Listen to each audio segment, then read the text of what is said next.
Salve, salve família! Nós estamos aqui mais um dia no Jardim HG e no vídeo de hoje eu vou responder para vocês as perguntas que vocês me mandaram lá na caixinha de pergunta do Instagram. Eu separei umas bem maneiras, então vem comigo! Começando aqui, algumas pessoas perguntaram sobre ponto de maturação dos tricomas para colheita. E tem uma pergunta aqui que é: vejo vários falando de colher com tricomas âmbar, mas vejo que você curte colher bem leitoso. Qual a diferença? Então, quando o tricoma está em fase de desenvolvimento ainda, ele fica transparente, né? E com a sua maturação ele fica leitoso, ou seja, mais branco, e depois ele vai ficando âmbar, ou seja, mais amarronzado, assim, né? Quando o tricoma está no auge do desenvolvimento, ele vai estar leitoso, ele vai estar branco. E quando ele começa a ficar mais âmbar, significa que já começou a haver uma degradação dos compostos ali dentro, né? Então, qual seria o melhor cenário possível? O melhor cenário seria colher a planta com todos os tricomas leitosos.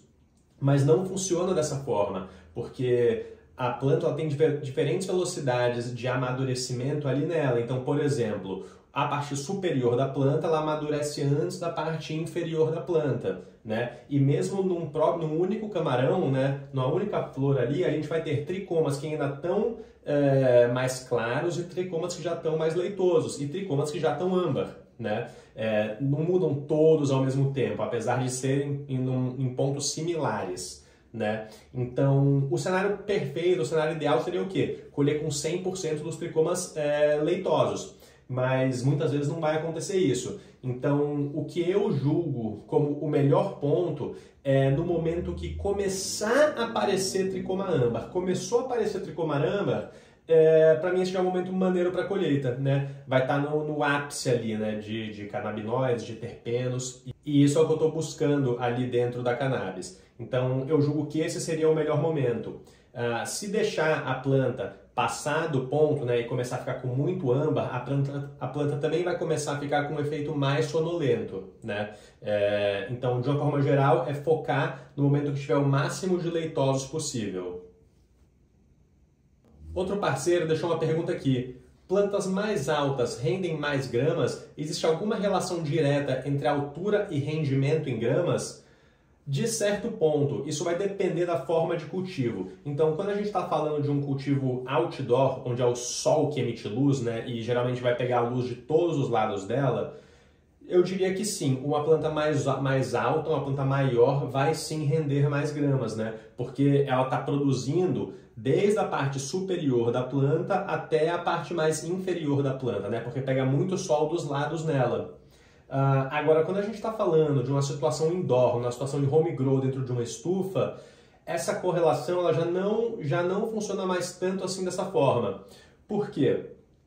Quando a gente está falando de uma estufa de tamanho que a gente usa, né, de home grower, uma estufa pequena, a gente não está falando de um indoor enorme, uma fazenda, né? Então, a luz ali ela é muito limitada e como a gente tenta sempre ocupar o espaço inteiro da tenda com planta, a parte inferior das plantas não pega sol, né? Não pega luz. Então, o que significa? A gente só produz a parte superior da planta, né? Então, se a gente está num cultivo indoor e, por exemplo, a gente deixar a planta crescer e ficar enorme, se o espaço do grow está bem tomado, vai se produzir a mesma coisa que uma planta pequena, porque no final só está rendendo ali, sei lá, o último meio metro mais próximo da luz, né? De meio metro mais ou menos para baixo, a produção já vai ser muito pouca. Então não tem sentido ter planta muito maior que isso, né? Tanto que é muito comum, quando fica muito maior que isso, fazer o lollipopping e tirar toda aquela parte inferior que não vai produzir, né? Então fica uma resposta bem diferente realmente para um cultivo indoor e para um cultivo outdoor.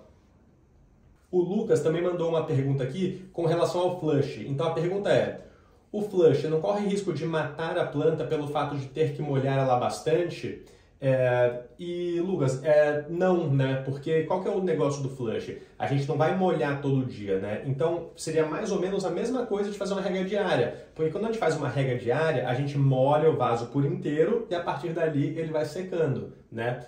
Quando a gente faz um flush, a gente vai jogar muita água, mas é de uma vez só, né? Então a gente vai pegar um momento ali e de uma vez só vai jogar um volume alto ali, né? Não sei, 10, 20, 50 litros, ou seja, vai depender do tamanho do seu vaso e do tamanho do flush.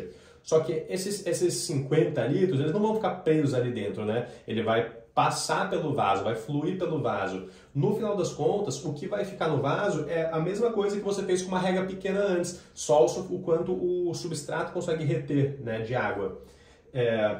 Então, quando a gente está fazendo flush, a gente não vai regar todo dia, né? A gente rega, aí ela vai ter esse enxágue, vai ficar muito carregado de água, mas a gente deixa secar. Aí vai passar alguns dias secando. Aí quando estiver seco e estiver no ponto de regar novamente, aí é mais uma rega grande, né? Então, no final das contas, não vai fazer nenhuma diferença de uma rega convencional. O Marcelo perguntou aqui: sou iniciante na arte, será que strains mais hypadas, tipo Karma Genetics, é uma boa? O que indica?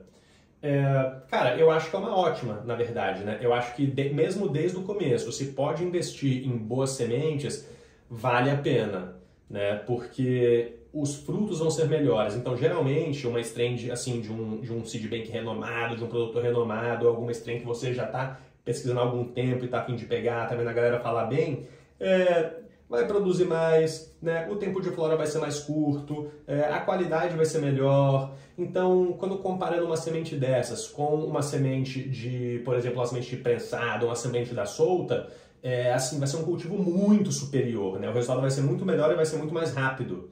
Então, eu diria que vale muito a pena. O Santos do Bom perguntou aqui: fenorrante no orgânico, cama de cultivo ou vaso único? Quantos litros? Então, quando a gente está fazendo um fenorrante e trazendo muitas plantas, né, eu acho mais interessante utilizar vaso único, né? Então, um vaso por planta. Porque quando a gente está no indoor, né, uma das coisas mais importantes, quando a gente não está num indoor enorme com lâmpadas muito fortes, é realmente manter uma distância adequada entre o topo da planta, entre o top ali, né, a copa, e o LED, né? E num fenorrante vai dar muita diferença de altura de plantas para outras, né? Então uma planta vai ficar enorme, com 1,5 m, e outra planta vai ficar com 50 centímetros. E se as duas estiverem no mesmo nível do solo, isso vai atrapalhar bastante o fenorrante, né? Porque muitas vezes você não vai nem conseguir expressar as melhores características da planta que ficar pequena, porque ela vai ficar longe da luz, né? Ou a planta que vai ficar muito próxima da luz pode queimar. Então, nos vasos únicos, a gente consegue equilibrar essa altura, né? Consegue elevar um vaso, abaixar o outro. Então, para um fenorrante, tá? Pensando numa estufa pequena, de home grower, que é o caso da nossa galera aqui, eu acho que vaso individual é mais jogo. O Turtle Grower 420 perguntou aqui: qual técnica para você teve maior rendimento? Podas mais LST, SOG, supercropping ou alguma outra? E a minha posição sobre isso eu diria que todas elas têm um rendimento muito parecido no final, tá? No momento da colheita, não interessa qual técnica a gente utilizar, a colheita vai ser similar. Porque desde que a gente consiga ocupar o espaço todo do grow, fazendo LST, fazendo poda, ou fazendo SOG, ou fazendo supercropping, a colheita vai ser muito próxima de uma para outra e, sinceramente, não vai ter grandes diferenças, né? Agora, técnicas como o SOG, por exemplo, que tem um tempo de vegetativo bem curto, isso vai acelerar a sua colheita, né? Contando da semente à colheita. Isso significa que você vai conseguir fazer mais colheitas no ano, né? Então, assim, em uma colheita vai ser um rendimento parecido, mas ao longo de um ano você vai ter um yield maior, né? Utilizando uma técnica como o SOG. Mas, de uma forma geral, todas vão ser muito parecidas. E eu vou fechar aqui com a pergunta do Mancé, que perguntou: o cultivo mineral pode ser mais sustentável e ecológico? Como? Então, quando a gente está fazendo um cultivo mineral, né, um cultivo com fertilizante sintético, muito desse fertilizante acaba indo parar nos rios no final, né? O sistema de tratamento de água não vai filtrar tudo e a gente está lixiviando muito nutriente, né, para a rede. Então, esse é um questionamento que é relativamente comum, né, no cultivo mineral, né? De certa forma, até o cultivo orgânico chega a poluir um pouco, né? Porque a gente usa cargas muito elevadas de nutriente. E esse nutriente, esse fósforo, no final vai acabar caindo em algum corpo hídrico, né? E vai virar poluição de certa forma. Então eu diria que a forma de trabalhar essa redução de contaminação do meio ambiente seria reduzir a carga nutritiva, né? Então a gente vai dosar menos fertilizante, ter certeza que está lixiviando menos fertilizante para o corpo hídrico, mas de uma forma geral a ideia é tentar reduzir a lixiviação de nutrientes, né? Então a gente vai maneirar a mão no nutriente, maneirar a mão no momento do preparo de solo, né? E vão ser as mesmas medidas, tanto para o cultivo orgânico quanto para o mineral, né? Então, no mineral, nesse caso, seria muito isso. Tentar deixar o sistema de nutrição bem adequado para não precisar fazer flushes contínuos e não precisar jogar essa carga alta de nutriente direto no corpo hídrico ou no sistema de tratamento, que muitas vezes vai acabar parando no corpo hídrico de qualquer forma. E por hoje é isso, família. Eu espero que vocês tenham gostado desse estilo de vídeo, respondendo algumas perguntas que foram as que eu achei mais interessante e eu achei que ia agradar mais a galera. Teve muita pergunta, desculpa se eu não peguei a sua dessa vez, mas quem sabe da próxima. E para fechar o vídeo eu vou dar aquele salve nos apoiadores do canal. Então, primeiramente, Farmhouse Solution, segue a Farmhouse no Instagram, dá uma olhada lá na loja, insumos de altíssima qualidade. Além disso, os painéis que eu uso no meu cultivo, painéis Cult Light e as melhores sementes do Brasil, no Flora Urbana com cupom de desconto Jardim HG10. Os cupons de desconto estão aqui na descrição do vídeo e agradeço muito a presença, família. Tamo junto, valeu? É nóis!